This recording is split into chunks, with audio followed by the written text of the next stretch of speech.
कौशल्या तो राजमाता बनेंगी और आप बोले आप राजमाता की दासी बनोगी।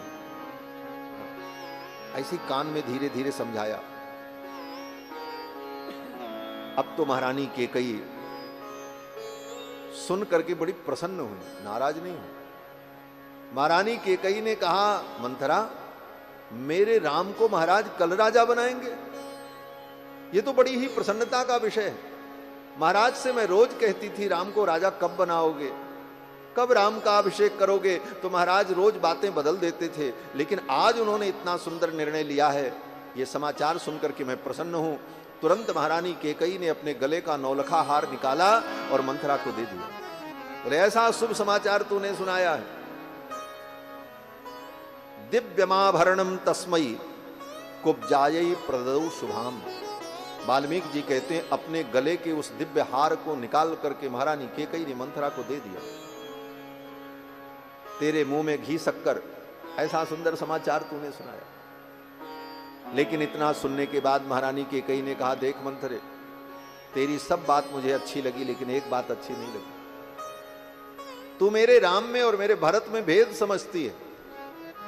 महारानी कैकेयी ने मंथरा को समझाया, रामे वा भरते नाहम विशेषम नोपलक्षये। हे मंथरे, मेरे राम में और मेरे भरत में कोई अंतर नहीं है। मेरा भरत मेरी उतनी सेवा नहीं करता जितना मेरा राम मेरी सेवा करता है, और कभी ये अंतर तू समझना मत। महारानी कैकेयी ने मंथरा से कहा, मंथरे और कोई तेरी इच्छा हो तो तू बता।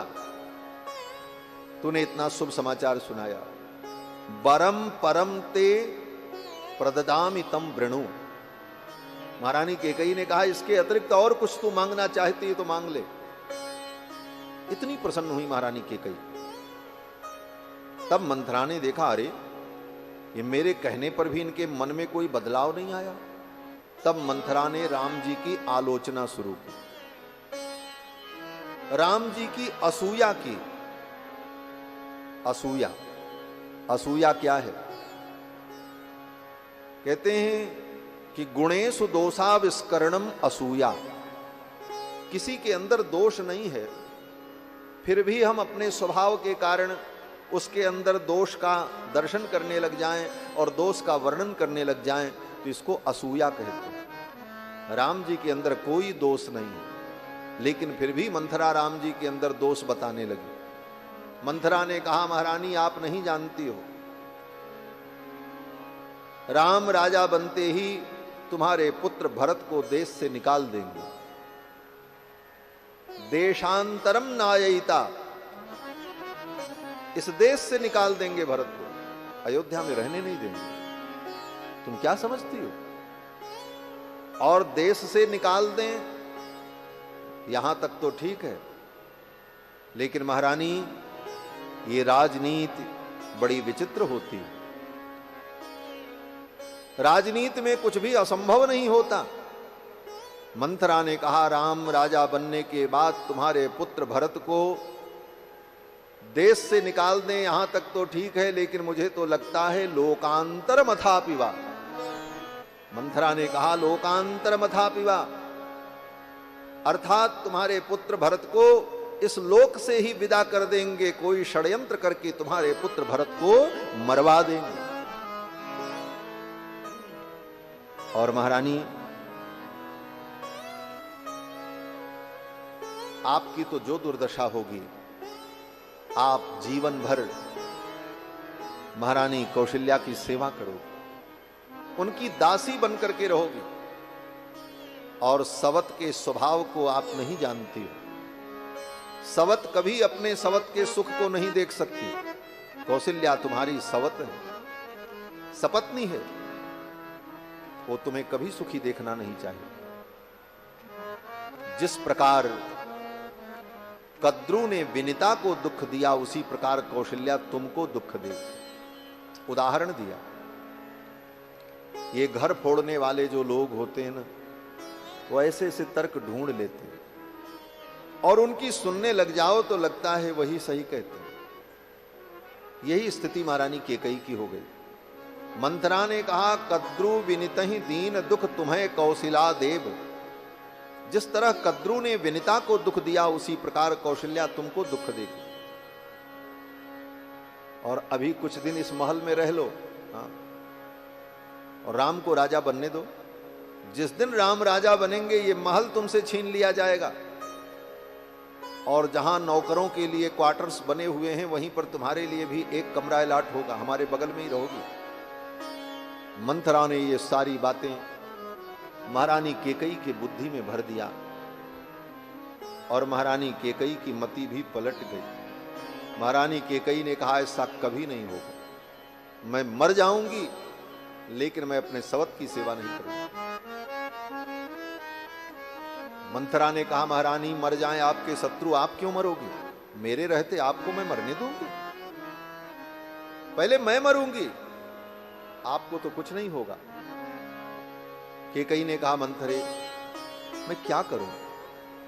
अब तो महाराज ने तय कर दिया है, कल राम का राज्याभिषेक होगा, केवल रात भर का समय बचा है, अब तो कुछ किया भी नहीं जा सकता।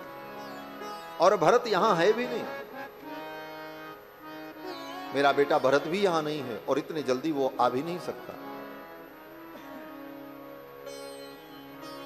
तो मंथरा ने कहा, महारानी अभी भी सब कुछ हो सकता है। कैसे? महारानी केकई तो सोच नहीं पाई, उनकी बुद्धि में कोई उपाय नहीं आया, लेकिन मंथरा ने ही उपाय बताया।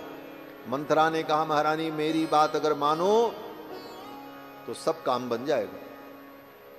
महारानी केकई ने कहा, कौन सी बात? मंथरा ने कहा, महारानी महाराज ने आपको 2 वरदान देने के लिए कहा था। बहुत दिन पहले देवासुर संग्राम में उन्होंने वचन दिया था कि 2 वरदान कभी भी मांग लेना, जो मांगना हो। तो महारानी आज वही 2 वरदान काम आएंगे।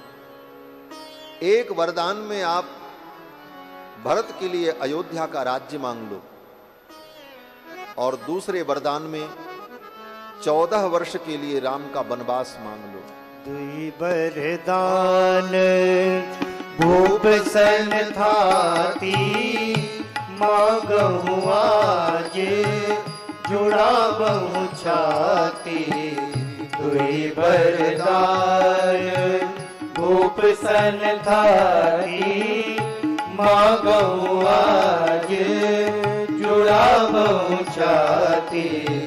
सुतहि राज रामहि बनवासु, तेहु लेहु सब सब तेहु लासु। सुतहि राज रामहि बनवासु, तेहु लेहु सब सब तेहु लासु। 2 वरदान। ये मंथरा ने सलाह दी। उन दोनों वरदानों को मांगने का समय आ गया। एक वरदान में सुतहि राज, अपने पुत्र के लिए राज्य मांग लो, और राम ही वनवासु, और दूसरे वन में राम जी के लिए वनवास मांग लो। एक बार मां महारानी केकई का हृदय फिर राम प्रेम में भीग गया, और महारानी केकई ने कहा, मंथरे 2 वरदान की जरूरत नहीं, एक वरदान में ही काम चल जाएगा। भरत के लिए मैं राज्य मांग लूं, राम भी अयोध्या में रहें, क्या दिक्कत? राम क्यों वन में जाए, राम भी अयोध्या में रहे। भरत के लिए मैं राज्य मांग लूं, बस एक वरदान में काम चल जाएगा। मंथरा ने कहा, महारानी ऐसी गलती करना मत, आपका वरदान भी व्यर्थ हो जाएगा और काम भी नहीं बनेगा। बोले क्यों? मंथरा ने कहा, अगर राम अयोध्या में रहेंगे तो तुम्हारे भरत का राज्य कभी स्थिर नहीं रहेगा, क्योंकि प्रजा राम से प्रेम करती, और 12 वर्ष से भरत अयोध्या में नहीं है। प्रजा का पूर्ण अनुराग राम के प्रति है। ऐसी स्थिति में तुम्हारे भरत को अगर राज्य मिल भी जाए तो वो राज्य स्थिर नहीं रहेगा, और कभी भी प्रजा विद्रोह कर देगी, और वो राज्य भरत को छोड़ना पड़ेगा, और वो राज्य पुनः राम को मिल जाएगा।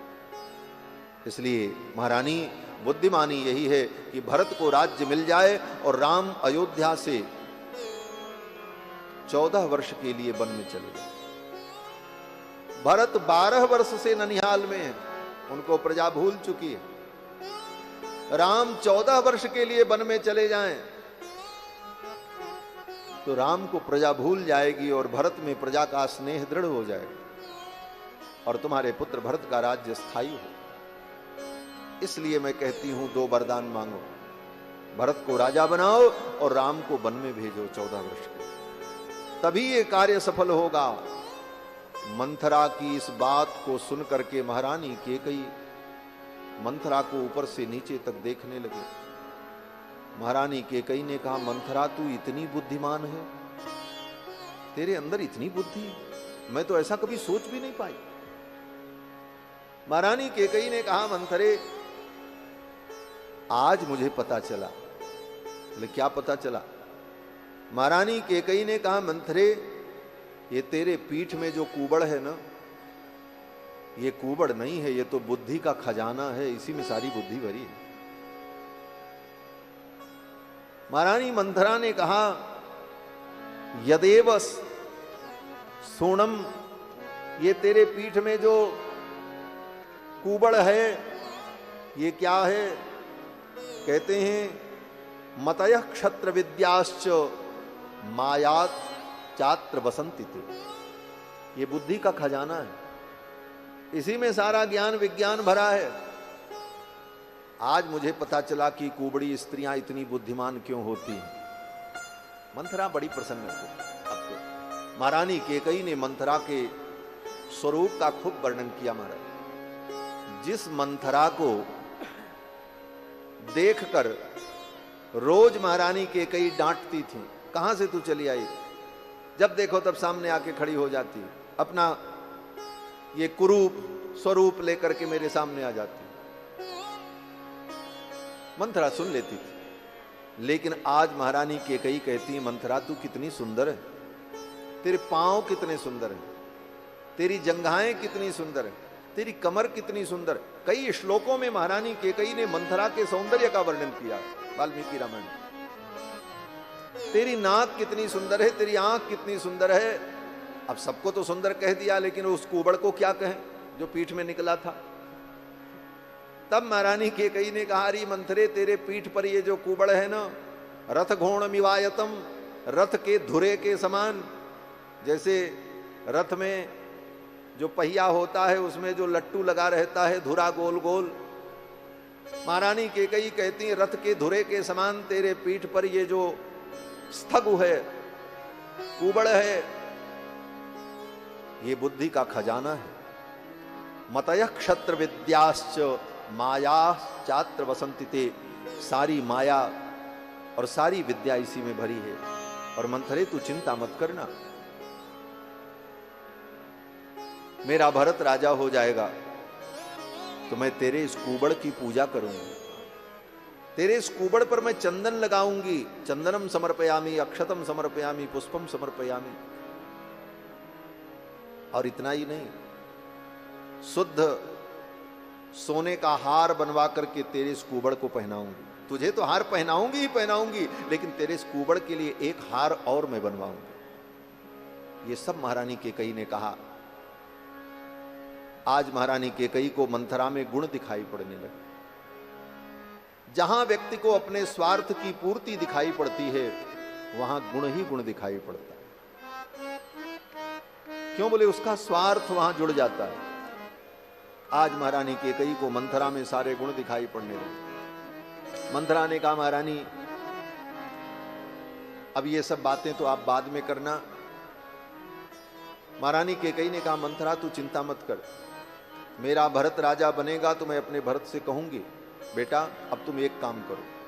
पहला काम तुम्हारे लिए यह है कि सारी दुनिया में गुप्तचरों को भेजो और तुम्हारे गुप्तचर जाकर के पता लगावें दुनिया में कितनी कुबड़ी स्त्रियां हैं। सारी स्त्रियों को अयोध्या बुलाओ। ये कुबड़ी स्त्रियां बड़ी बुद्धिमान होती, इनको सबको बुलाओ। और मंथरा तू चिंता मत करना, जितनी कुबड़ी स्त्रियां हैं दुनिया में सबको मैं बुलवाऊंगी और वो सब तेरी दासी बन करके रहेंगी। तू उनके बीच में रानी के समान डोलेगी। मंथरा ने कहा, महारानी ये सब काम आप बाद में करना, अभी जो काम है वो करो। बोले क्या काम? मंथरा ने कहा, आप कोप भवन में जाओ और महाराज जब आएंगे पूछने के लिए कि आपको क्या हो गया, क्यों आप नाराज हो, तो आप अपने मन की बात मत कहना। जब वो अपने प्रिय पुत्र राम की शपथ ले लें तब अपने मन की बात उनसे कहना, जिससे वो अपने वचन से पीछे न हटें। ये सब सिखा करके मंथरा ने महारानी कैकेयी को तैयार किया और महारानी कैकेयी कोप भवन में गई। कोप भवन गवनी कैकेयी, कोप भवन गवनी कैकेयी, कोप भवन गवनी कैकेयी, बहुविधि चेरी आदरु देई, बहुविधि चेरी आदरु देई, कोप भवन गवनी कैकेयी, कोप भवन गवनी कैकेयी। महारानी कैकेयी कोप भवन के लिए चल पड़ी और मंथरा की बड़ी प्रशंसा की महारानी ने। कोप भवन बड़े बड़े राजाओं के यहां महल में एक ऐसा कक्ष होता था कि अगर राज परिवार का कोई व्यक्ति और विशेष करके महारानियां नाराज हो जाएं किसी कारण से, तो कोप भवन में जाकर के बैठ जाती थी और ये संदेश महाराज को मिले तो महाराज वहीं जाकर के एकांत में उनको मना लें, उनके सुख दुख को सुन लें, क्योंकि राजा तो राजा ही होता। अब सबके सामने लड़ाई झगड़ा हो और बातें कही हो तो ये राजा की इज्जत के खिलाफ है, इसलिए ऐसी व्यवस्था होती थी। ऐसा एकांत कक्ष होता था जहां जाकर के बैठ जाएं और महाराज को सूचना मिले तो महाराज भी चले जाएं और मन की बातें एक दूसरे से कर लें, जिसका गिला शिकवा है वो दूर हो जाए। महारानी कैकेयी भी कोप भवन में गई। महाराज जब अपने राज्य कार्य से निवृत्त होकर के आए तो पूछा, कहां है महारानी कैकेयी? दासियों ने कहा, महारानी तो कोप भवन में पधारी है। महाराज को लगा क्या हो गया, महारानी को कोप क्यों हुआ, किस बात से नाराज हो गए? तो महाराज दशरथ अनुमान लगाने लगे, हाँ कोप का तो कारण हो सकता है, यही कारण हो सकता है कि मैंने राम के राज्याभिषेक का निर्णय लिया और ये निर्णय अभी तक मैंने महारानी कैकेयी को नहीं बताया। लगता है किसी दूसरे से उनको ये समाचार मिला, इसीलिए मेरे ऊपर नाराज हो गई कि महाराज ने हमसे नहीं बताया। लेकिन कोई बात नहीं, राम के राज्याभिषेक को सुन करके महारानी कैकेयी प्रसन्न होंगी, मैं उनको मना लूंगा। इस आत्मविश्वास के साथ महाराज दशरथ कोप भवन में पहुंचे। देखा, अथैव मुक्त्वा वचनम सुदारुणम, जाकर के महाराज दशरथ ने जब देखा तो असंस्कृतामास्तरणेन मेदिनीं तदाधितिष्ये पतितेव किन्नरी, जैसे स्वर्ग की कोई अप्सरा, कोई परी आकाश से उड़ती जा रही हो और उसकी गति अचानक बाधित हो जाए और वो भूमि पर गिर पड़े और पड़ी रहे, वो स्वर्ग न जा सके, वो अपने देवलोक में न जा सके तो भूमि पर पड़ी हो, ऐसा ही दृश्य था। महारानी कैकेयी भूमि पर पड़ी थी, जैसे स्वर्ग की कोई अप्सरा भूमि पर पड़ी। पतितेव किन्नरी। महाराज दशरथ आए और महाराज दशरथ ने महारानी कैकेयी को छुआ और कहा, महारानी क्या बात है, आप क्यों नाराज हो? के ही हेतु रानी रिसानी परसत पानी पति ही निवारय। गोस्वामी तुलसीदास जी महाराज इस चित्र का वर्णन करते हैं। के ही हेतु रानी रिसानी परसत पानी पति निवारहि, पानीपत ही निवारहि, मानहु सरोस भुवंग भामे विषम भाति निहारहि, विषम भाति निहारहि, तो उपासना रसना रसन पर मरम ठाहर देखई तुलसी पति भवतव्यता बस काम कौतुक ले गई बस काम कौतुक ले गई केहि हे रुराली निशानी पर सतपाली पति निवारही पानी पतहि निवारही पानी पतहि निवारही। ज्यों दशरथ जी ने छुआ और कहा महारानी क्यों नाराज हो, के हेतु रानी रिसानी, तो महाराज के हाथ को महारानी केकई ने झटक दिया, मुझे मत छुओ। परसत पानी पति ही निवारई, महाराज ने सोचा आज इनको इतना क्रोध क्यों। महाराज ने कहा महारानी किसने आपका अपराध किया है, आप बताओ। जिस किसी व्यक्ति ने आपको दुखी किया है मैं उसे दंड दूंगा और आपकी प्रसन्नता के लिए मैं सब कुछ करने को तैयार हूं। आपकी प्रसन्नता के लिए कोई व्यक्ति अबद्ध भी है तो मैं उसका वध कर दूंगा, भले वो मृत्युदंड का अधिकारी नहीं है लेकिन आपकी प्रसन्नता के लिए मैं उसे फांसी पे चढ़ा दूंगा। आप बताओ तो। अबध्यो बध्यताम कोवा बध्य विमुच्यताम। महाराज दशरथ ने कहा कि आपकी प्रसन्नता के लिए आप कहो तो जिसको फांसी की सजा सुनाई जा चुकी है उसको मैं जीवन दान दे दूं, उसे मुक्त कर दूं। अबध्यो बध्यताम कोवा बध्य विमुच्यताम। आपकी प्रसन्नता के लिए आप कहो तो किसी राजा का राज्य छीन लूं, उसे भिखारी बना दूं, क्योंकि सारी पृथ्वी तो दशरथ जी महाराज की, चक्रवर्ती सम्राट थे, बाकी सारे राजा उन्हीं के अधीन थे। महाराज दशरथ ने कहा महारानी आपकी प्रसन्नता के लिए किसी राजा का राज्य भी मैं पुनः छीन लूं और किसी दूसरे को दे दूं, उस राजा को भिखारी बना दूं। आप कहो तो किसी सड़क चलते हुए भिखारी को राजा बना दूं। दशरथ जी भावावेश में ये सब बोल गए महाराज। कहूं के ही रंग कहीं करऊं नरेशु, कहूं के ही रंग कहीं करऊं नरेशु, कहूं के ही नृपहि निकासों देशु, कहूं के ही नृपहि निकासों देशु, सकहूं तोरी हरि अमरहु मारी, सकहूं तोरी हरि अमरहु मारी, काहे कीट बपु रे नर नारी, काहे कीट बपु रे नर नारी, काहे कीट बपु रे नर नारी। दशरथ जी ने कहा महारानी देवताओं का एक नाम अमर है। क्यों बोले? देवता मरते नहीं है इसलिए उनका नाम अमर है, वो अमृत पिए हुए। लेकिन महारानी मेरे पराक्रम को आप जानती हैं, आप कहो तो मैं आपकी प्रसन्नता के लिए जो अमर देवता हैं उनको भी मार डालूं।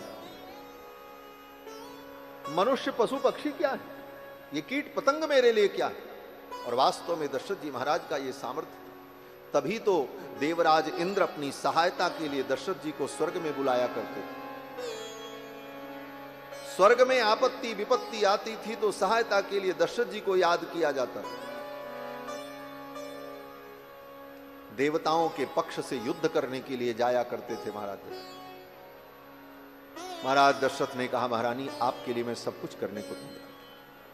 भावावेश में दशरथ जी सब बोल गए।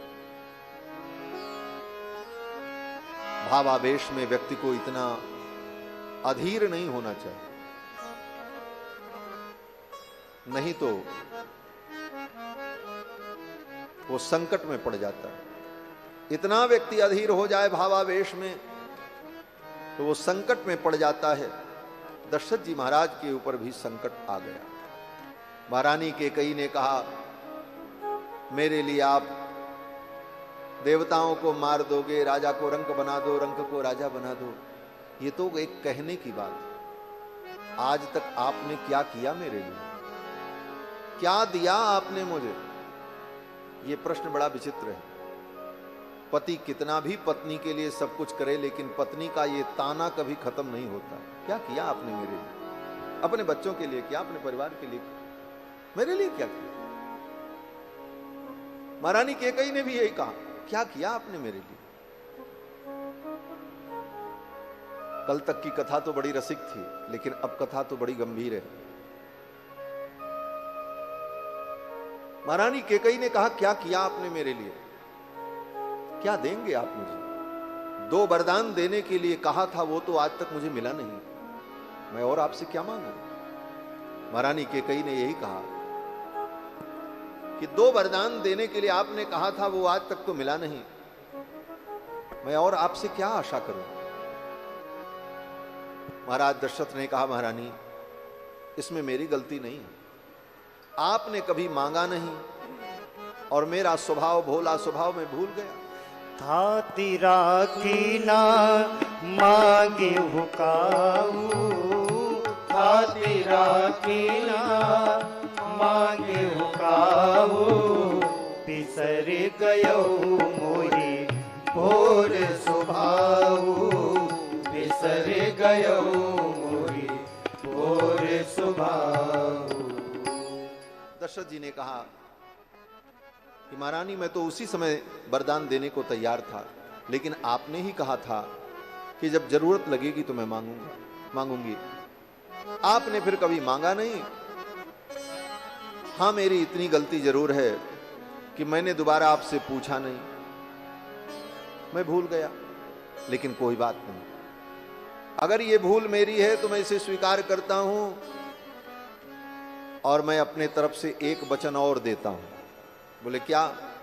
दशरथ जी ने कहा, इतना विलंब हुआ इसलिए 2 के बदले में 4 वरदान आप मांग लो, मैं 4 देने को तैयार। 2 का और वचन दे दिया महाराज। झूठे हो हम ही दोष जन देहु, झूठे हम ही दोष जन देहु, दुई के चारे मांग मकुले हो, दुई के चारे मांग मकुले हो, दुई के चारे मांग मकुले हो।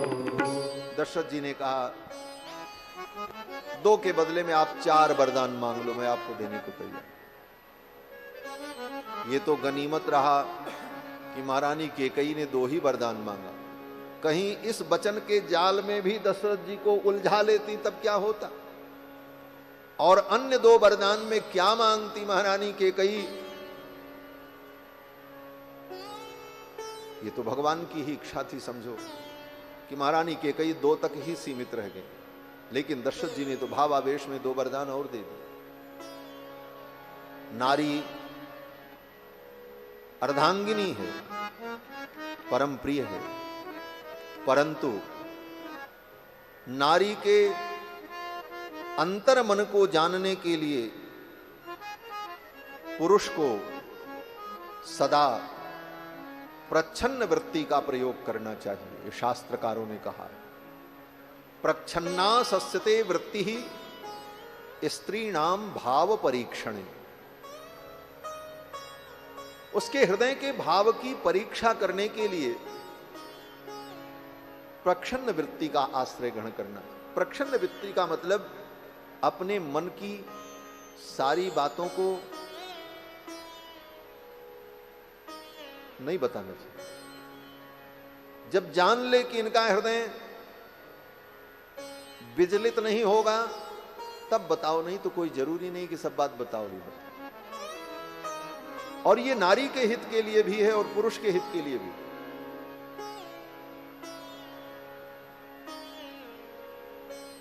और नारी की जिद कभी कभी पुरुषों के लिए बड़ी भयानक बन जाती है। महारानी केकई के अंदर ये जो गुण आया, इनकी मां से आया। इसीलिए विवाह करते समय कुल की भी परीक्षा की जाती है। महारानी केकई की जो मां थी,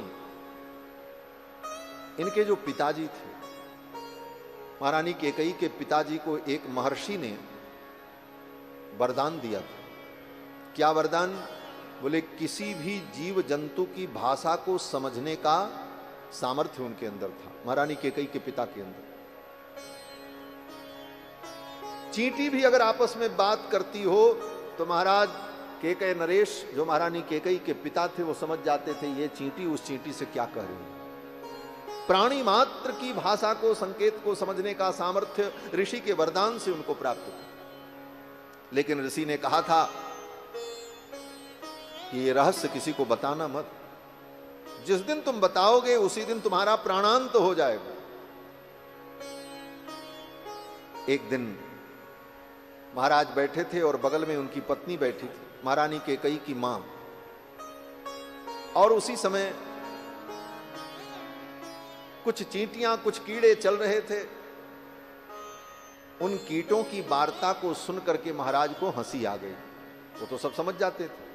जब उनको हंसी आ गई तो महारानी केकई की जो मां थी वो बगल में बैठी थी, वहां और कोई था नहीं। तो महारानी केकई को लगा, वो महारानी केकई की जो मां थी उनको लगा, उन्होंने अपने पति से कहा, महाराज आप हमारी बात पर क्यों हंस रहे हैं? बोले महारानी मैंने आपकी बात पर हंसी नहीं की, ऐसे ही मुझे हंसी आ गई। बोले नहीं आप बताओ, आपके मन में कुछ और है, आप क्यों हंसे? बोले महारानी मत पूछो मुझे क्यों हंसी आई, किस कारण से मैं हंसा हूं, अगर ये मैं बताऊंगा तो अनर्थ हो जाएगा। महारानी केकई की मां ने कहा नहीं आप बताओ। हट कर लिया। महाराज ने कहा कि अगर मैं बताऊंगा तो मेरी मृत्यु हो जाएगी। महारानी केकई की मां ने कहा आप मुझे बताओ नहीं तो मेरी मृत्यु हो जाएगी, मैं मर जाऊंगा। ऐसा हट किया। और महाराज ने देखा कि अब मैं क्या करूं। बोले ठीक है मैं अपनी हंसी का कारण आपको बताऊंगा, लेकिन एक बार मैं अपने गुरुदेव से जाकर के विचार करूं। और उन महर्षि के पास गए महाराज, और महाराज ने कहा अब मैं क्या करूं, आपने ऐसा वरदान दिया था, पशु पक्षियों की भी भाषा समझने की योग्यता दी, लेकिन किसी को बता दूं तो मेरी मृत्यु हो जाएगी, और मेरी पत्नी ने इस प्रकार हठ किया है, अब मैं क्या करूं। अगर बताता हूं तो मेरी मृत्यु हो जाएगी, और नहीं बताता हूं तो वो मरने को तैयार है, अनर्थ हो जाएगा। महर्षि ने डांटा और महर्षि ने कहा मर जाने दो उसको, कभी मत बताना, इतना मत अधीर बनो, ऐसे दुराग्रह को स्वीकार मत करो, और जाकर के कह दो कि अगर तुम्हें मरना है तो तुम मर जाओ, मैं नहीं बताऊंगा। गुरु की आज्ञा मान करके आकर के महाराज ने कहा कि जाओ। क्यों मुझे हंसी आई, मैं नहीं बताऊंगा। बोले मैं मर जाऊंगी। महाराज ने कहा मर जाओ, मैं दूसरा ब्याह कर लूंगा, काम खत्म। अब बेचारी चुप हो गई, तब जाकर के वो शांत हुई, नहीं तो यहां तक वो हट कर चुकी थी कि आप मरो लेकिन मुझे बताओ। इसीलिए विद्वानों ने कहा त्रिया चरित्रम पुरुषस्य भाग्यम दैवो न जानाति कुतो मनुष्य। ये किसी नारी जाति की निंदा नहीं है, ये इस प्रकार की जो नारियां होती हैं उनकी निंदा है। पुरुषों में भी अच्छे बुरे होते हैं, और जहां जो गलत करता है उसकी निंदा होती है, और जो अच्छा करता है उसकी प्रशंसा भी होती है। इसलिए कभी इन बातों को हृदय पर नहीं लेना चाहिए। शास्त्र और शास्त्र के रचयिता महापुरुषों ने जो कुछ कहा है हमारे जीवन को व्यवस्थित करने के लिए कहा। उनका किसी से कोई द्वेष नहीं है, न किसी की आलोचना का उद्देश्य है। उद्देश्य केवल समाज का मार्गदर्शन है। तो महारानी केकई उन्हीं की तो बेटी है, ऐसा ही हठ किया, लेकिन ये तो अपने मां से भी एक सीढ़ी आगे निकल गए। महारानी केकई ने कहा अगर आप मुझे वरदान देना चाहते हो तो मैं ऐसे नहीं मांगूंगी, पहले आप अपने प्रिय पुत्र राम की कसम खाओ, शपथ लो कि मैं जो मांगूंगी आप दोगे।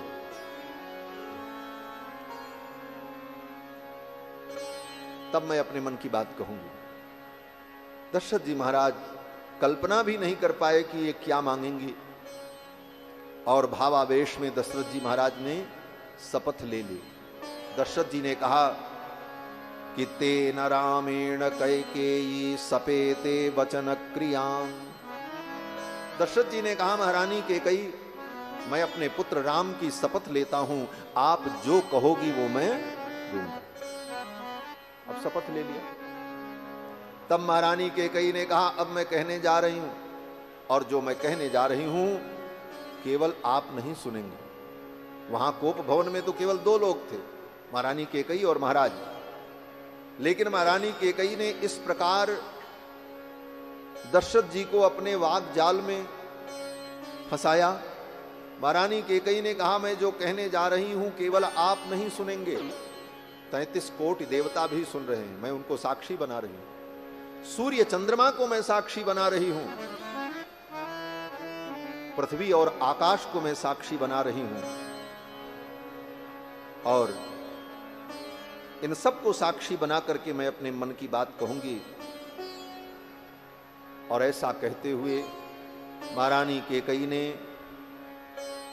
अपने मनोभाव को व्यक्त किया और कहा, पहला वरदान तो मुझे ये चाहिए कि जिन सामग्रियों से कल आप अपने ज्येष्ठ पुत्र राम का युवराज पद पर अभिषेक करने जा रहे हैं, उन्हीं सामग्रियों से मेरे बेटे का अभिषेक, मेरा भरत राजा बने। और दूसरा वरदान मुझे ये चाहिए कि 9 पंच वर्षाणि, 9 वर्ष और 5 वर्ष, कितने हुए? 14। महारानी कैकेयी कहती, 9 पंच वर्षाणि दंडकारण्यमाश्रितः चीराजिन धरो वीरो रामो भवतु तापसः। 14 वर्ष तक राम बलकल वस्त्र धारण करके दंडकारण्य में तपस्वी वेश में निवास करें, ये दूसरा वरदान मुझे चाहिए। सुनहु प्राण प्रिय भावत जी का, देहु एक बर भरत का। सुनहु प्राण प्रिय भावत जी का, देहु एक बर भरत का। मांगहु दूसर पर कर जोरी, पुर बहुनाथ मनोरथ मोरी।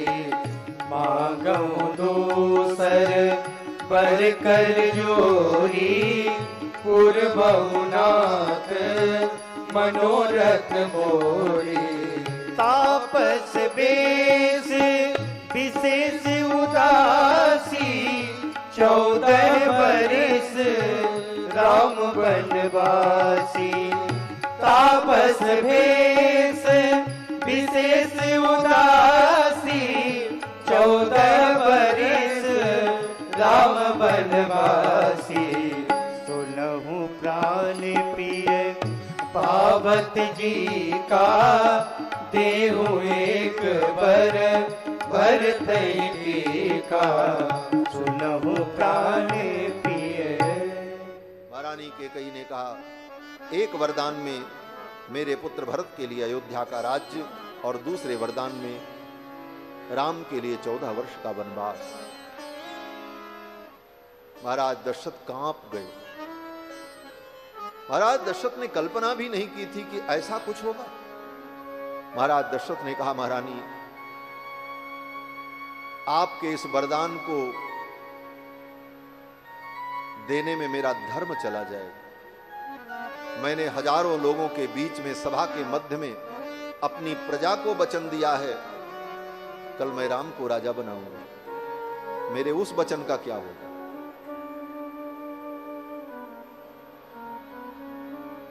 गुरुदेव को वचन दिया है, मंत्रियों को वचन दिया है, उस वचन का क्या होगा? और अगर उस वचन का पालन करता हूं तो तुम्हारे इस वचन का क्या होगा? महारानी, मुझे धर्म संकट में मत डालो, अपने इस वचन को वापस ले लो और कुछ मांग लो। इसके बदले में, लेकिन अपने इस वचन को वापस ले लो। इस वचन की पूर्ति करने में सब कुछ नष्ट हो जाएगा, मेरा जीवन नहीं रहेगा। इस वचन को वापस ले लो। लेकिन महारानी कैकेयी ने कहा, नहीं, कुछ भी हो जाए मुझे यही 2 वरदान चाहिए। महाराज दशरथ ने दोनों हाथ जोड़कर महारानी कैकेयी के चरणों में अपना मत्था रख दिया। महर्षि वाल्मीकि कहते हैं कि महाराज दशरथ ने कहा, अंजलिम कूर्मि कैकेयी पादौ चापिस प्रशामिते, मैं तुझे हाथ जोड़ता हूं, पादौ चापिस प्रशामिते, तेरे पैर पड़ता हूं, अपने इन वचनों को वापस ले लो। महारानी कैकेयी ने कहा, ऐसा कुछ नहीं होगा, मैं जो कह रही हूं यही वरदान मुझे चाहिए। दशरथ जी महाराज ने इस विषम परिस्थिति में भी अपने पुत्र राम के गुणों का चिंतन करते हुए महारानी कैकेयी को समझाने का प्रयास किया। महारानी, राम ने क्या अपराध किया? एक भी अपराध उसका बता दो तो मैं उसे वन में भेज दूं। किसी को वन में भेजा जाता है, देश से निकाला जाता है, तो किसी कारण से कोई अपराध किया हो। राम ने क्या अपराध किया? ठीक है, कोई बात नहीं, राज्य में भरत को दे दूंगा, लेकिन मेरे राम को तो रहने दो अयोध्या में। मेरा राम चला जाएगा तो मेरा प्राण चला जाएगा। और महारानी, आप तो जानती हो, विश्वामित्र जी अपने यज्ञ की रक्षा के लिए राम को लेने आए थे, मेरे प्राण गले में अटक गए। वो तो गुरुदेव की वाणी ने मुझे सहारा दिया, लेकिन आज अगर राम वन में चले गए तो मेरा जीवन नहीं रहेगा, तेरा सौभाग्य नष्ट हो जाएगा, तेरा सिंदूर उजड़ जाएगा। महारानी, इस वचन को आप वापस ले लो। राम ने कोई अपराध नहीं किया। सत्येन लोकान जयति, राम ने अपने सत्य के बल पर समस्त लोगों को जीता है। इन लोगों को जीतने की बात जो दशरथ जी कह रहे हैं, इसका तात्पर्य यह है कि राम की सत्य निष्ठा ऐसी है कि राम जी अपने सत्य के बल पर किसी भी लोक में जा सकते हैं और किसी लोक में किसी को प्रतिष्ठित कर सकते हैं। यह सत्य का बल है। सत्येन लोकान जय। और लोकान का एक अर्थ यहां पर यह भी है, लोक माने प्रजा। भगवान के इस प्रथम गुण का ही वर्णन करते हुए दशरथ जी ने कहा, महारानी, मैं भरत को राजा बना दूं, लेकिन प्रजा राम को राजा के रूप में चाहती है, और ये राज्य मेरा नहीं है। प्रजा जिसको चाहती है वही राजा होता है, और प्रजा राम को चाहती है, क्योंकि राम ने अपने सत्य के बल पर अपनी प्रजा के मन को जीत लिया है। सत्येन लोकान जयति, लोक माने प्रजा, इसीलिए लोकतंत्र कहा जाता है, प्रजातंत्र, लोकतंत्र। तो लोक का अर्थ प्रजा है। दशरथ जी ने कहा, सत्येन लोकान जयति द्विजान दानेन राघव, और मेरे राम ने ब्राह्मणों को भी जीत लिया है। ब्राह्मणों को कैसे जीत लिया? युद्ध करके, पराजित करके? कहते नहीं, ब्राह्मण को जीतने का केवल एक ही तरीका है, दानेन। ब्राह्मण को जीतने का यही तरीका है कि उसको दान दो, और दान देने से वो तुम्हारे वश में हो जाए। राम ने ब्राह्मणों को इतना दान किया है कि सारे ब्राह्मण मुक्त कंठ से राम को आशीर्वाद देते हैं। राम ने ब्राह्मणों के मन को, उनके चित्त को अपने वश में कर लिया है। द्विजान दानेन राघवः गुरून् शुश्रूषया वीरो, और अपने गुरुजनों को भी, अपने श्रेष्ठ जनों को भी राम जी ने अपने वश में कर लिया। किस प्रकार? बोले, सेवा के द्वारा। सत्य के द्वारा व्यक्ति समाज को जीत लेता है। ये राम जी का आदर्श है। अगर आपके जीवन में सत्य है तो समाज आपको सम्मान देगा, आप समाज के मन को जीत लोगे। अगर आपके अंदर दान की वृत्ति है तो ब्राह्मण भी आपके वश में हो जाएंगे। और सेवा का भाव आपके अंदर है तो आपके गुरुजन, आपके श्रेष्ठ जन जो हैं वह भी आपके अनुकूल हो जाए। अपने से बड़ों को भी अपने अनुकूल करने का यही तरीका है, उनकी सेवा करके उनको प्रसन्न कर लो, फिर उनसे जो चाहो वो करने को तैयार है। बड़ों को कभी तर्क और बुद्धि से और चतुराई से अपने वश में नहीं किया जा सकता। अपने से श्रेष्ठ जनों को वश में करने का यही तरीका है कि उनकी आज्ञा का पालन करो, उनकी ऐसी सेवा करो कि वो तुम्हारी सेवा से प्रसन्न होकर के सर्वथा तुम्हारे अनुकूल हो जाएं। अगर तुम कोई गलत बात भी कहो तो वो ना न कर सके, तुम्हारे संकोच में तुम्हारे लिए वो सब में तैयार हो जाए। राम जी ने सेवा के बल पर सबको जीत लिया। इस विषम परिस्थिति में भी दशरथ जी महाराज भगवान के इन गुणों का चिंतन करते। दशरथ जी ने कहा, रानी राम ने क्या अपराध किया, मैं राम को वन में क्यों भेजूं? तो महारानी कैकेयी दशरथ जी महाराज से भी ज्यादा ऊंची आवाज में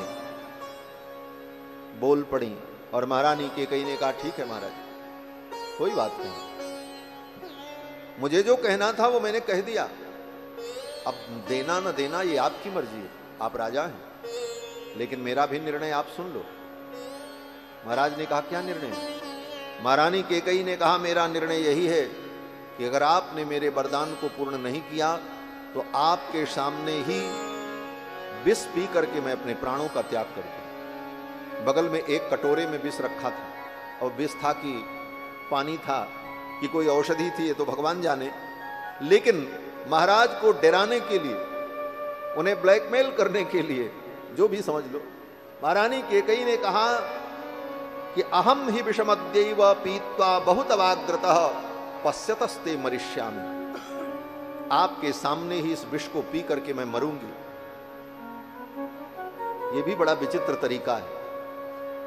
अपनी बात को मनवाने का दो तरीका बड़ा विचित्र है इस दुनिया में। एक तरीका तो यह है कि मेरी बात मान लो नहीं तो मैं तुम्हें मार दूंगा, और दूसरा तरीका बोले मेरी बात मान लो नहीं तो मैं मर जाऊंगा। ये दो तरीका बड़ा खतरनाक है, या तो तुम्हें मार दूंगा या तो मैं मर जाऊंगा। महारानी कैकेयी ने कहा, अभी मैं विष पी करके अपने प्राणों का त्याग कर दूंगी, और पश्यतस्ते मरिष्यामि, आपके देखते देखते मैं मरूंगी। और महाराज, कल आप अपने पुत्र राम का अभिषेक नहीं कर पाएंगे, कल आप मेरा अंतिम संस्कार करेंगे, मेरा दाह संस्कार करेंगे, मेरा पिंडदान करेंगे आप, ये राज्याभिषेक नहीं होगा। ऐसा कह करके महारानी चुप हो गई। अब तो महाराज दशरथ बड़े व्याकुल हुए और महाराज दशरथ ने कहा, धिगस्तु योषितो नाम सठा स्वार्थ परायणा। महाराज दशरथ ने कहा, धिक्कार है ऐसी स्त्री को जिस स्त्री के अंदर इतना स्वार्थ हो। उसे कुल के नाश की चिंता नहीं, परिवार के परंपरा की चिंता नहीं, अपने स्वार्थ में इतनी अंधी हो जाए कि कुल का ही नाश कर दे। ऐसी स्त्री को धिक्कार है। धिगस्तु योषितो नाम सठा स्वार्थ परायणा। और इतना कहते हुए महाराज दशरथ क्रोधित हो गए और उन्होंने कहा, जाओ, मैं कुछ नहीं दूंगा, कोई वरदान नहीं दूंगा, मर जाओ तुम, ये पृथ्वी फट जाए, तुम पृथ्वी में धंस जाओ, लेकिन तेरे इस वचन की मैं पूर्ति नहीं करूंगा। क्रोध में ऐसा महाराज दशरथ बोलते तो हैं, लेकिन भीतर से अंतर मन कहता है, रघुकुल रीति सदा चली आई, प्राण जाए पर वचन न जाए, लोग क्या कहें। और यही सब सोच करके महाराज दशरथ रोने लगे, आंखों से अश्रु बहने लगे। और महारानी कैकेयी सामने बैठी हैं, उनके ऊपर कोई फर्क नहीं।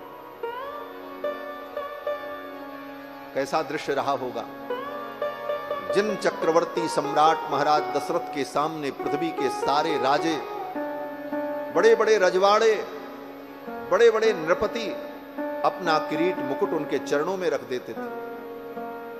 स्वर्ग के देवता, देवताओं के राजा इंद्र भी जिनको इतना सम्मान देते थे, आज वो दशरथ जी महारानी कैकेयी के सामने बिलख रहे, रो रहे।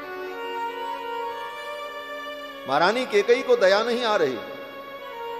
कैसा दृश्य है, जैसे कोई वृद्ध वृषभ, वृषभ बोले तो साण, कोई वृद्ध साण हो, वृषभ हो, और उसके सामने कोई शेरनी बैठी हो,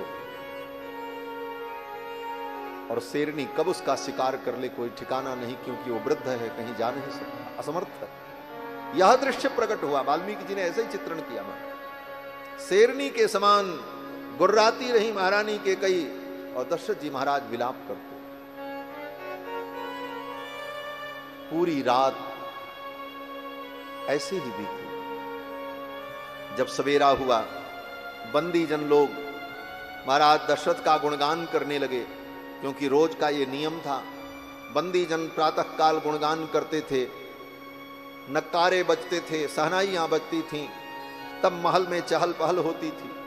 आज जब ये सब कुछ होने लगा तो महाराज दशरथ ने अपने मंत्री सुमंत्र से कहा, ये सब बंद कराओ, मुझे कुछ अच्छा नहीं लग रहा। मेरे धर्मात्मा पुत्र राम को बुलाओ, मैं अपने पुत्र राम को देखना चाहता हूं। सुमंत्र जी महाराज गए और भगवान श्री राम को बुला करके ले आए। अभी राम जी को भी पता नहीं है क्या होने वाला। भगवान श्री राम आए, और भगवान श्री राम जब चलने लगे तो सीता जी भगवान श्री राम को अपने महल के द्वार तक छोड़ने के लिए आई। आज राम जी का जो वेश है ना, वो राजकुमार वाला वेश नहीं है। क्यों बोले? राज्याभिषेक होना था, तो राज्याभिषेक के पहले जो दीक्षा होती है, उस दीक्षा के नियमों का पालन करना होता है। इसलिए कंधे पर मृगचर्म, हाथ में हिरण का सींग, और उंगलियों में कुश के बने हुए पवित्र, ये सब धारण किए हुए राम जी व्रत का पालन कर रहे थे, क्योंकि आज राज्याभिषेक होने वाला था। और इसी रूप में राम जी रथ में जब बैठे तो सीता जी ने भगवान का मंगलाशासन किया। क्यों मंगलाशासन किया? बोले सीता जी ने सोचा, हमेशा मेरे प्रभु श्री राम जब भी समाज में जाते थे, कहीं जाते थे, तो वस्त्र पहनकर, आभूषणों से अलंकृत होकर, इनका एक एक अंग वस्त्र और आभूषण से आच्छादित रहता है। लेकिन आज तो ये नंगे बदन जा रहे हैं, कंधे पर केवल मृगचर्म है और यज्ञोपवीत है। आज इनके अंग के सौंदर्य को देखकर कहीं किसी की नजर न लग जाए इनको।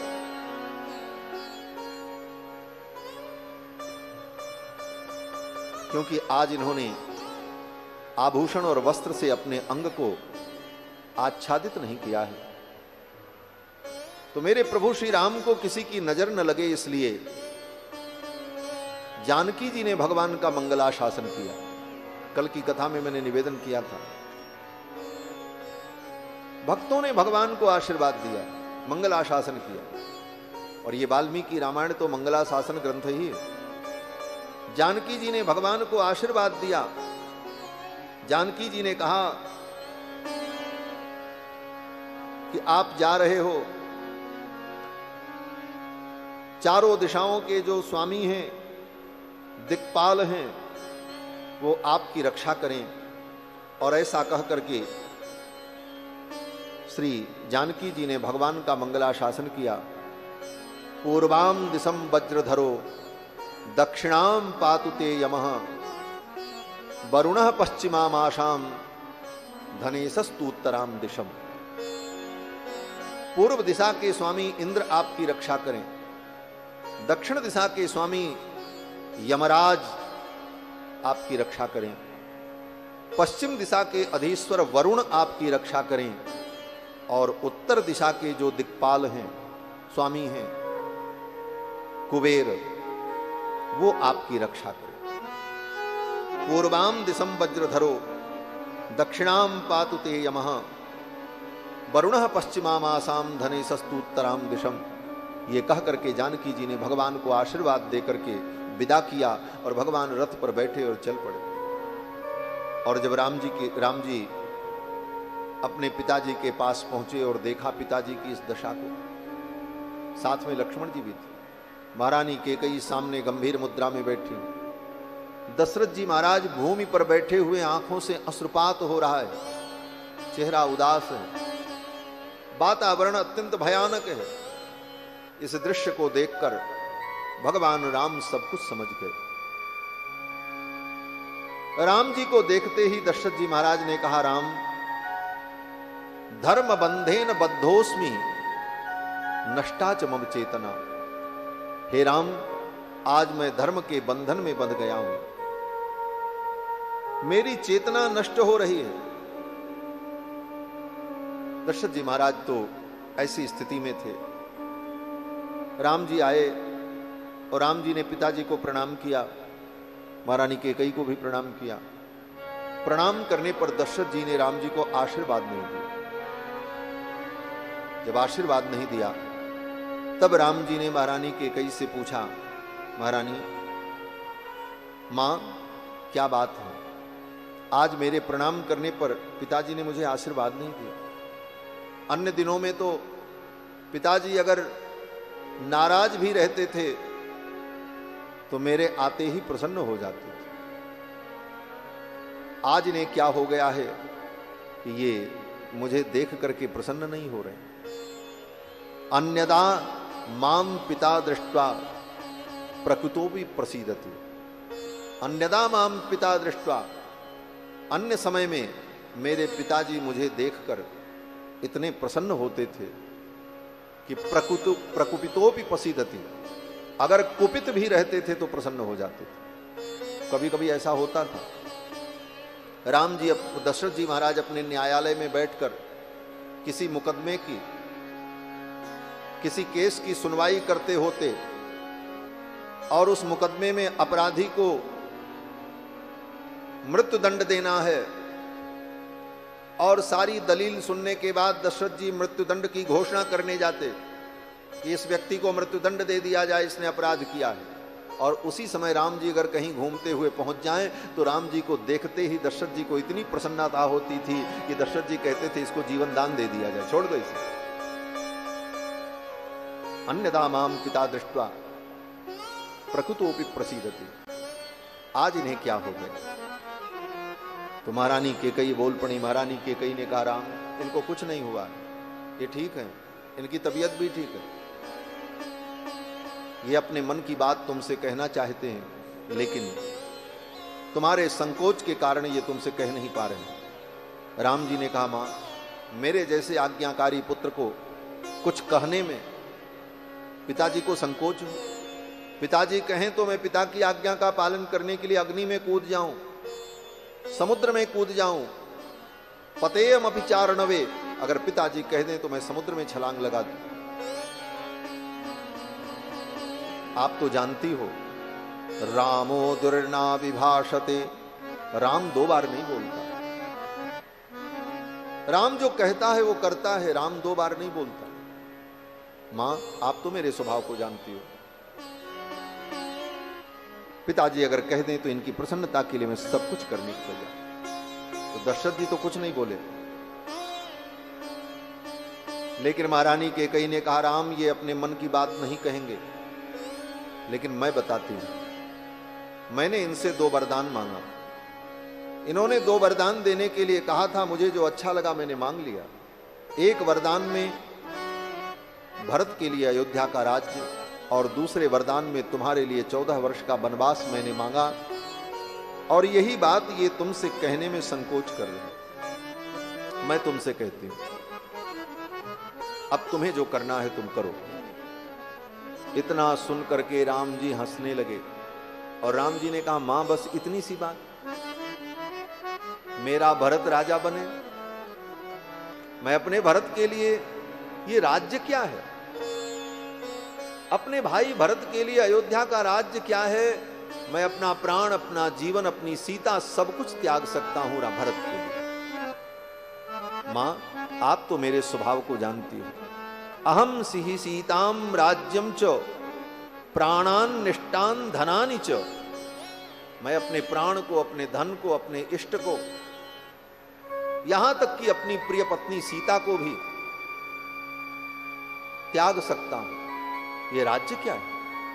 और मेरा भरत राजा बने, इससे अच्छी बात और क्या हो सकती है? और रही बात वन गमन की, तो मैं 14 वर्ष वन में रह लूंगा। 14 वर्ष क्या है, मैं जीवन भर वन में रहूंगा, कभी नहीं आऊंगा लोग। अब इतना सुन करके महारानी कैकेयी बड़ी प्रसन्न हुई। महारानी कैकेयी ने कहा, राम कब वन में जाओगे? राम जी ने कहा, अब यहां से जाएंगे तो फिर चले जाएंगे। महारानी कैकेयी ने कहा, राम जब तक तुम वन में नहीं जाओगे तब तक तुम्हारे पिताजी न स्नान करेंगे, न पानी पिएंगे, न भोजन करेंगे। अगर तुम अपने पिता को सुखी देखना चाहते हो तो जितना शीघ्र हो सके तुम वन के लिए प्रस्थान करो। यावत त्वं न राम यातः पुरात्, इस पुर से, इस नगर से जब तक तुम चले नहीं जाओगे, पिता तावत न ते राम स्नास्यति भोक्ष्यते पिवा। जब तक तुम वन में नहीं चले जाओगे तब तक तुम्हारे पिता न भोजन करेंगे न स्नान करेंगे। अगर तुम इनको सुखी देखना चाहते हो तो जितना शीघ्र हो यहां से चले जाओ। इतना सुनते ही राम जी अपने पिताजी के उस महल से इतनी तेज दौड़ते हुए बाहर निकले। बचपन में राम जी को लोगों ने दौड़ते हुए देखा था, लेकिन आज 24 वर्ष की अवस्था में एक बच्चे के समान इतनी तेज दौड़ते हुए राम जी उस महल से बाहर निकले। महर्षि वाल्मीकि कहते हैं, जैसे किसी घोड़े को एक चाबुक मार दिया जाए तो घोड़ा तीव्र गति से भागता है, उसी प्रकार कैकेयी के वचनों को सुनकर के राम जी भगे वहां से। कितना जल्दी मैं वन में चला जाऊं, मेरे पिताजी सुखी हो जाएं। यह पितृभक्ति राम जी की आदर्श है। राम जी चल पड़े, पीछे पीछे लक्ष्मण जी भी चले। लक्ष्मण जी तो हर जगह साथ में ही रहते, सब लक्ष्मण जी देख रहे हैं, लेकिन परिस्थितियों का अनुभव कर रहे हैं लक्ष्मण जी होने वाला क्या है। राजनीति के इस विभिन्न प्रकार के रूप को लक्ष्मण जी अनुभव कर रहे हैं। वहां से लक्ष्मण जी भी पीछे पीछे दौड़ पड़े, आए और आकर के भगवान श्री राम ने अपनी मां कौशल्या से कहा, मां अब मैं राजा नहीं बनूंगा, अब तो मुझे वन में जाना है। मां तो थाली लेकर के दौड़ी भोजन कराने के लिए, बेटा कुछ भोजन कर लो। बड़ी सुंदर चौपाई वहां पर मानस में गोस्वामी जी ने कहा, तात जाऊं बलि बेग नहाओ। मां कौशल्या ने कहा, राम जल्दी से स्नान कर लो, कुछ जीम लो। तात जाऊं बलि बेग नहाऊं, जुट जाऊं बलि बेग नहाऊं, जो मन भाव मधुर कछु खाऊं, जो मन भाव मधुर कछु खाऊं, जो मन भाव मधुर कछु खाऊं।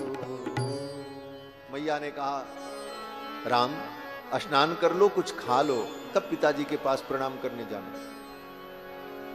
राम जी ने मैया से कहा, मां अब मुझे कुछ नहीं खाना है, अब तो मुझे वन में जाना है, इस राजसी वेश का भी त्याग कर देना है। मां कौशल्या ने कहा, क्या हुआ? राम जी ने जब सारा वृत्तांत बताया तो सब सुन करके महारानी कौशल्या बेहोश हो गई, भूमि पर गई। भगवान श्री राम ने मां कौशल्या को संभाला, अपने कर कमल को मां कौशल्या के मस्तक पर फेरा। भगवान के शीतल कर कमल के स्पर्श से महारानी कौशल्या को चेतना आई। इस दृश्य को देखकर लक्ष्मण जी को क्रोध आ गया। अभी तक तो लक्ष्मण जी सहन कर रहे। लक्ष्मण जी ने कहा, भैया बहुत हुआ, अब मुझसे नहीं देखा जा रहा, और अब मैं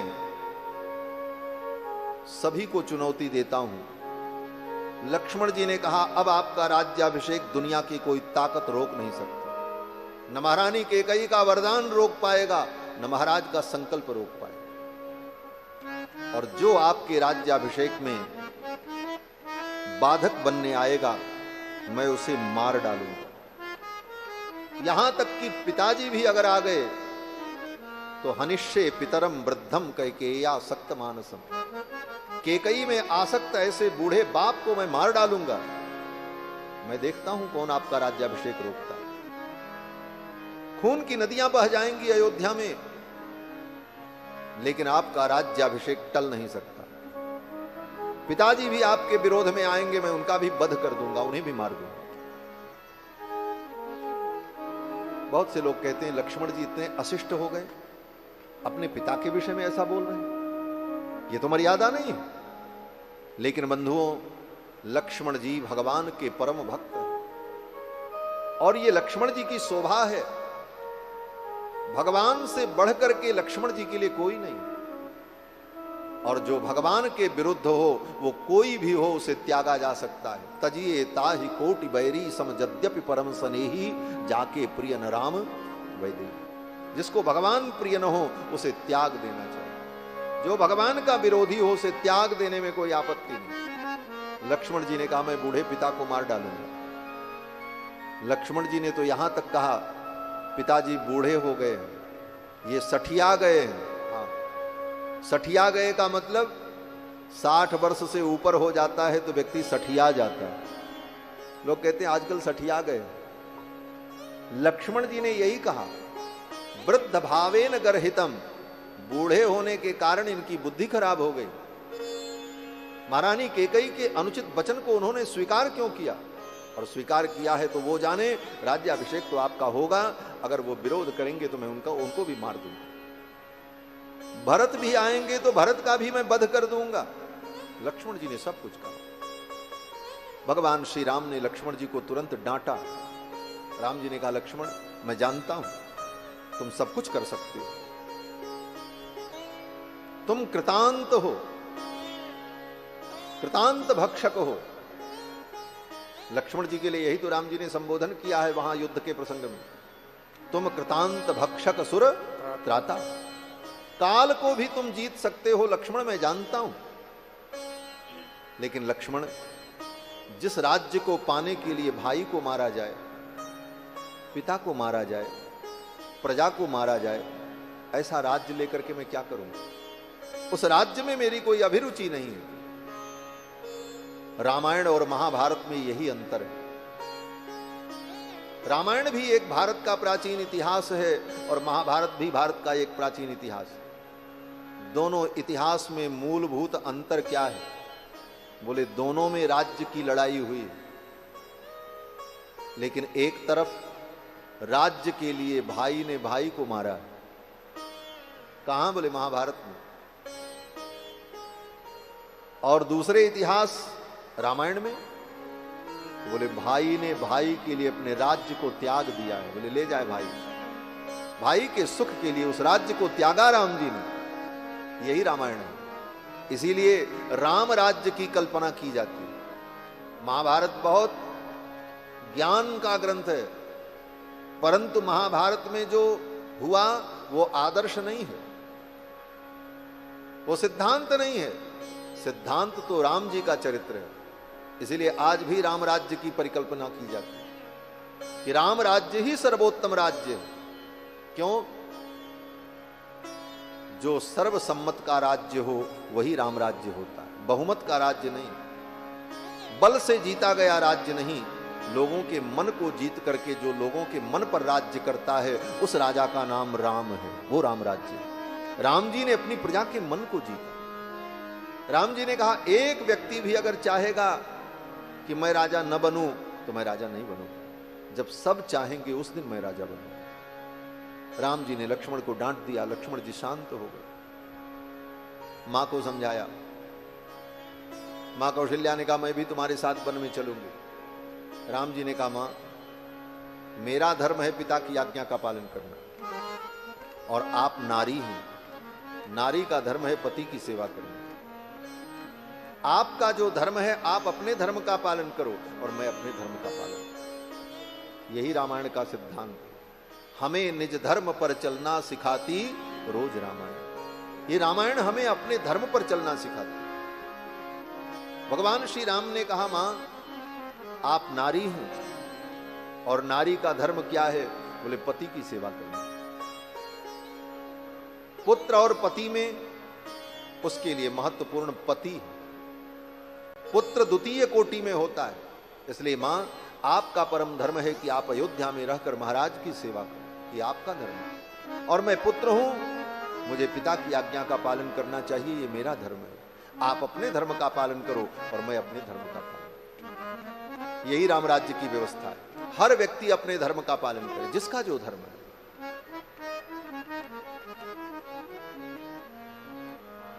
धर्म निरपेक्ष राज्य भी अच्छा नहीं है, धर्म सापेक्ष राज्य भी अच्छा नहीं है। सर्वोत्तम राज्य क्या है? बोले राम राज्य। राम राज्य में हर व्यक्ति को अपने धर्म के पालन की पूर्ण स्वतंत्रता है। अगर कोई राक्षस है तो राक्षस का जो धर्म है, राक्षस अपने धर्म का पालन, उसके धर्म में भी हस्तक्षेप न किया जाए, किसी के ऊपर कोई धर्म थोपा न जाए। भगवान श्री राम चाहते तो रावण का वध करने के बाद वहां पर अपने परिवार के किसी व्यक्ति को राजा बना करके बैठा देते। आज की जैसी व्यवस्था होती तो यही ना होता कि अयोध्या में से किसी व्यक्ति को बुला करके अपने खानदान के किसी व्यक्ति को वहां बैठा देते, बोले तुम यहां राज करो। लेकिन राम जी ने ऐसा नहीं किया। राम जी ने कहा ये राक्षसों की नगरी है, रावण ने बदमाशी की, उसको दंड मिल गया। अब यहां का राजा कोई राक्षस ही होना चाहिए, जिससे राक्षस लोग अपने धर्म का पालन करते हुए अपने स्वभाव में जीवित रहे। और विभीषण को, राक्षस राज विभीषण को ही लंका का राजा बनाया। बाली को भी मारा तो वहां किसी अपने आदमी को नहीं बैठाया, सुग्रीव को ही बैठाया। ये वानर है, इनका जो धर्म है ये अपने धर्म का पालन। सब अपने अपने धर्म का पालन करें और अपने अपने धर्म के पालन से लोग सुख प्राप्त करें। यही राम राज्य की व्यवस्था है। भगवान श्री राम ने मां कौशल्या से कहा, आप अपने धर्म का पालन करो, मैं अपने धर्म का पालन करूं। राम जी के इस वचन को सुनकर के मां कौशल्या बड़ी प्रसन्न हुई और मां कौशल्या समझ गई। उन्होंने कहा, राम तुम ठीक कहते हो, जिस धर्म का तुम श्रद्धा पूर्वक पालन कर रहे हो वो धर्म ही तुम्हारी रक्षा करे। यम पालयसि धर्मस्त्वम प्रीत्या च नियमेन च सवै राघव शार्दूल धर्मस्त्वाम अभिरक्षते।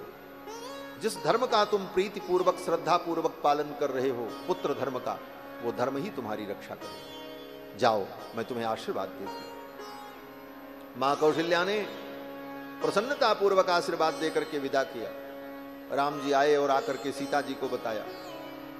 अभी सीता जी को पता नहीं था। सीता जी ने जब सुना तो सीता जी ने कहा, मैं भी आपके साथ चलूंगी। राम जी ने कहा, आप अयोध्या में रहकर सास ससुर की सेवा करो।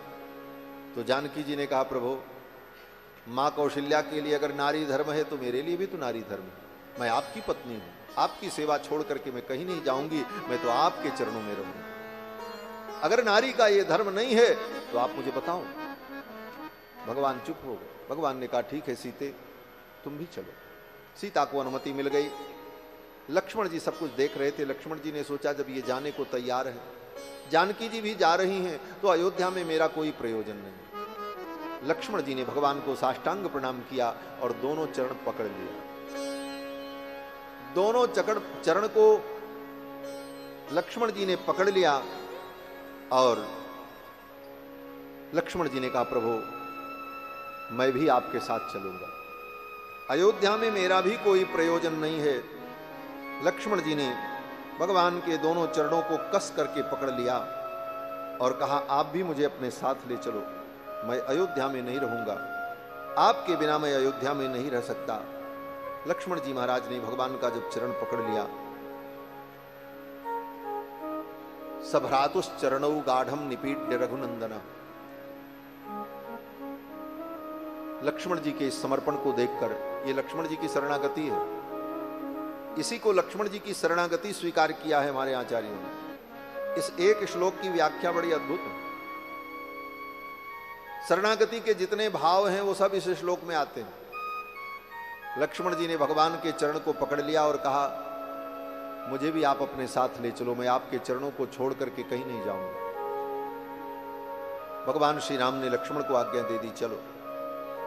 लक्ष्मण जी भी तैयार हो गए। भगवान ने कहा, लक्ष्मण, जो आवश्यक वस्तुएं हैं उनका दान कर दो, जितनी तुम्हारे उपयोग की वस्तुएं हैं उन सब का दान कर दो, मैं भी दान कर दूं, तब यहां से चलो। फिर भगवान श्री राम ने अपनी सारी वस्तुओं का दान कर दिया। हीरे के हार, पलंग, सिंहासन, जो कुछ राम जी के उपयोग की वस्तुएं थी सब ब्राह्मणों को बुला करके राम जी ने दान कर दी। लक्ष्मण जी ने भी अपने उपयोग की सारी वस्तुओं का दान कर दिया। सीता जी ने भी अपनी उपयोग की सारी वस्तुओं का दान कर दिया। जो हाथी था 1000 स्वर्ण मुद्रा के साथ, 10,000 स्वर्ण मुद्रा के साथ राम जी ने अपने गजराज को, शत्रुंजय नाम के हाथी को, अपने गुरुपुत्र को दान कर दिया। और ये सब दान का कार्यक्रम चल रहा था, तब तक एक दुबले पतले ब्राह्मण आ गए महाराज, फटा पुराना कपड़ा पहने। ये राम कथा के सुदामा है महाराज। हाँ, वाल्मीकि रामायण में इस चरित्र को पढ़ लेना, ये राम कथा के सुदामा है सब। दुबले पतले ब्राह्मण, परम विद्वान, वेदज्ञ, कभी भिक्षा भी नहीं मांगते थे और किसी की नौकरी भी नहीं करते थे। श्रद्धा से कोई दे दे तो उसी से परिवार को खिला करके परिवार का पोषण कर लेते थे। और जिस दिन कुछ नहीं मिलता था, कोई नहीं देता था, मांगने तो जाते भी नहीं थे। जिस दिन नहीं मिलता था तो फावड़ा लेकर के, कुदाल लेकर के जंगल में भटकते थे, कहीं से कंदमूल और पेड़ की मीठी जड़ ढूंढ करके ले आते और वही अपने बच्चों को खिलाकर और स्वयं खा करके वेद शास्त्र का अध्ययन करते थे और अपने धर्म का पालन करते। इनका नाम गार्ग्य था, त्रिजटो गार्ग्य। त्रिजट नाम के ब्राह्मण थे। इनकी पत्नी ने कहा, आज राम जी खूब दान कर रहे हैं, लुटा रहे हैं, आप भी चले जाओ, वो कुछ देंगे, हमारी दरिद्रता दूर हो जाएगी। बार बार पत्नी ने कहा तो ये त्रिजट नाम के जो ब्राह्मण थे ये राम जी के दरबार में आए। अब राम जी तो सब दान कर चुके थे, कुछ बचा ही नहीं था। ये त्रिजट ब्राह्मण जान गए, राम जी ने तो सब लुटा दिया, अब तो कुछ बचा नहीं, मैं अभी हमको क्या देंगे। लेकिन राम जी ने उन त्रिजट ब्राह्मण के मनोभाव को जान लिया और राम जी ने कहा, विप्र मैं आपकी क्या सेवा करूं। तो उस त्रिजट ब्राह्मण ने कहा, महाराज आप क्या देंगे, आपने तो सब कुछ दान कर दिया, लुटा दिया, अब आपके पास कुछ बचा ही नहीं। तो राम जी मुस्कुराने लगे। राम जी ने कहा, हमने सब कुछ दान कर दिया है, लेकिन अपने क्षत्रिय धर्म का दान नहीं किया। मैं क्षत्रिय हूं और एक क्षत्रिय के सामने एक ब्राह्मण आए और खाली हाथ चला जाए, मैंने अपना धर्म नहीं बेचा है, मैंने अपने धर्म का दान नहीं किया है, आप मांगो क्या चाहिए। उस त्रिजट ब्राह्मण ने कहा, मैं बहुत गरीब हूं, मेरे बहुत बच्चे हैं, मेरे पास खाने को नहीं, और पेट भरने के लिए सवेरे से शाम तक मैं जंगल में भटकता हूं, तब कुछ संग्रह कर पाता हूं तो अपने परिवार का पोषण करता हूं, ये मेरी स्थिति है। राम जी को दया आई और राम जी ने एक डंडा उठाया और वो डंडा उस ब्राह्मण को दिया और कहा, इस डंडे को उठा करके आप फेंको उत्तर दिशा की ओर, ये जहां जाकर के गिरेगा वहां तक की सारी भूमि और वहां की सारी गायें तुम्हारी। वो ब्राह्मण बेचारा दुबला पतला, हवा चले तो गिर जाए, इतना दुबला पतला था। लेकिन उस ब्राह्मण की हिम्मत देखो महाराज, कमर में कपड़ा लपेटा महाराज, अपने गमछे को, कंधे के उत्तरीय को कमर में कसा और कसने के बाद पूरी शक्ति लगा करके उस ब्राह्मण ने उस डंडे को फेंका। और जब फेंका महाराज तो वो डंडा जाकर के कहां गिरा, सरयू पार करके, सरयू नदी के उस पार जाकर के गिरा। सरयू जी छोटी मोटी नदी नहीं है महाराज। चैत्र के महीने में आओ तो आप महाराज सरजू जी के उस पार खड़े हुए व्यक्ति को नहीं देख सकते, इतना बड़ा पाटा होता है। उस ब्राह्मण ने उठा करके जब फेंका वो डंडा तो सरजू जी के उस पार जाकर के गिरा। भगवान श्री राम ने कहा, वहां तक की जितनी गायें हैं वो सब तुम्हारी है। वो ब्राह्मण तृप्त हो गया, प्रसन्न हो गया। चलते चलते भगवान ने कहा, हे विप्र, तुम्हारे तपोबल को देखने के लिए, तुम्हारी तपस्या की शक्ति को जानने के लिए मैंने ऐसा कहा, आप बुरा मत मानना, मैंने आपके उपहास के लिए ऐसा नहीं कहा। ये सब कह करके प्रेम में वचन सुना करके उस ब्राह्मण को भगवान ने विदा कर दिया। फिर सब कुछ दान करने के बाद भगवान चल पड़े। भगवान राम, कुमार लक्ष्मण, श्री जानकी तीनों आते हैं, आकर के पिताजी को प्रणाम करते हैं, माँ कैकेयी को प्रणाम करते हैं और फिर बलकल वस्त्र धारण करके रथ पर बैठ करके वन यात्रा के लिए निकलते हैं। सुमंत्र जी महाराज इनको लेकर के जाते हैं। पूरी अयोध्या पीछे पीछे चल पड़ी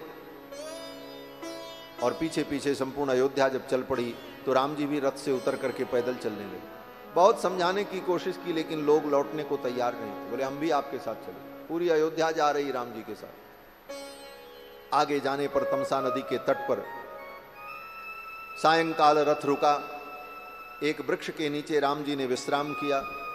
प्रजा के लोग भी पैदल चलते चलते थक गए थे। जो जहां गिरा वहीं पड़ा रह गया। अर्धरात्रि में भगवान श्री राम ने सुमंत्र से कहा, हे मंत्रिवर्य, इस रथ को इस प्रकार ले चलो कि किसी को पता न चले। प्रातः काल जब ये लोग जगेंगे तो मुझे यहां न पाकर ये संतोष कर लेंगे और अयोध्या लौट जाएंगे, अन्यथा ये लोग मेरे पीछे चलेंगे तो इनको अपार कष्ट होगा जंगल में। सुमंत्र जी ने भगवान की आज्ञा का पालन किया और रथ पर बैठाकर अर्धरात्रि में भगवान को लेकर के आगे निकल गए। अयोध्या के लोग सोते रहे। जब सवेरा हुआ, नींद खुली तो न रथ है, न राम जी हैं, न सुमंत है, न लक्ष्मण है, न सीता। सब रो पड़े और सब ने कहा, इस निद्रा ने हमको राम जी से अलग कर दिया। सब ने यही कहा कि हम सो गए और सोने का परिणाम हुआ राम जी हमें छोड़ करके चले गए। हमने सो करके अपने राम को खो दिया।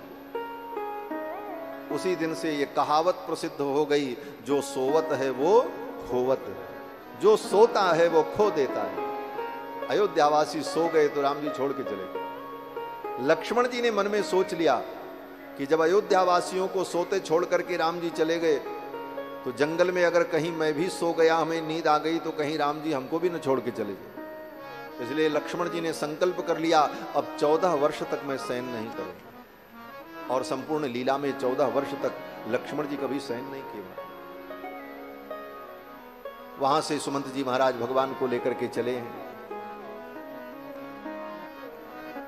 वेदश्रुति नदी को पार किया, फिर गोमती नदी को पार किया, फिर संदिका नदी को पार किया और संदिका नदी पार करने के बाद श्रृंगवेरपुर पहुंचे हैं, जहां श्रृंगवेरपुर में निषाद राज गुह जो भगवान के मित्र हैं उनसे मुलाकात हुई और भगवान एक रात्रि श्रृंगवेरपुर में निवास करते हैं।